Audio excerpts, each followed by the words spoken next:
less crowded. You see all these senators' pictures. I think it was Dave Durenberger that collected them.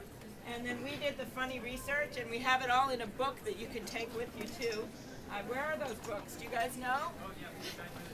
Okay, they're back by the ticket. So, and if you don't have a ticket, you can go get a book so you can feel good. But it has all the stories of all of the senators. My favorite is if you look back there, Hendrik Shipstead, check out his hair. It's looking good back there. And then my favorite is the Swedish senator, Senator Johnson. And he had such a heavy Swedish accent that the other senators called him generally speaking Janssen. It's right there in our historical research. But anyway, so we really want to welcome people here, and it's been helpful for me over the last 2 years to not only visit all 87 counties, but to have people come into our office. Because you really learn a lot, and I get a lot of ideas. I think of some of the things we accomplished while we've been stopped by the filibuster, which is going to shortly change with the new president, from getting some of the big, bold things we wanted to get done on energy and health care and the economy. We have been able to get some things done. And when I think about that little girl and her family in St. Louis Park with that pool accident, we would never have gotten that done if that family hadn't persevered and come to me, and we got that big pool safety bill changed safety for the pools across the country, or some of the work that we've done with getting higher gas mileage standards. I heard from all of you, or some of the work that we did with biofuels and wind and solar. Minnesota's 4th in the country for wind. And that really puts us on the front line as we look at this economic recovery package because we've already been really aggressive with renewable energy. And all of that came from all of you. So I just want to thank you for that. I know you're going to have some patience these next 2 days.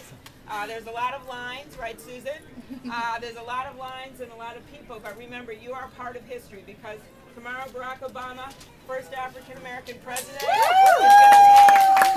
he's going to take the oath of office. He's going to be standing there on the steps, and I'm going to be sitting there, thanks to your goodwill, behind him on those steps, looking out on this vast sea of 3 million people who have been waiting for this for years.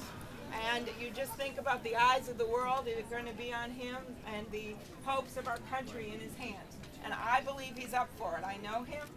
He is a steady leader. He is a smart guy. I think you know that. I think he'll be speaking from the heart tomorrow. He's an amazing writer. If you haven't read his book that he wrote long before he's running for office, you know, a lot of politicians write books after they're running. He wrote it way before, so it's really his words. So I'm really looking forward to see what he says tomorrow. Then we're going to have the parade.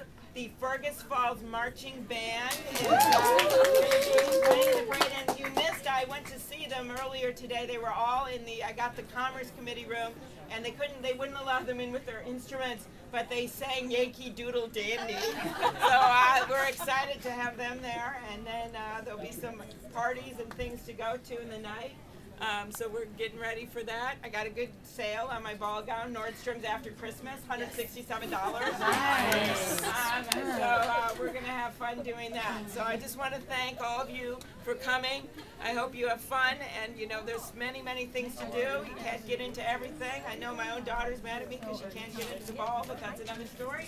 I just want you guys to enjoy yourself, whatever you're doing. Remember, this is just a defining moment in our nation's history, and you're part of it. Thank you for coming. Thank you. Appreciate it.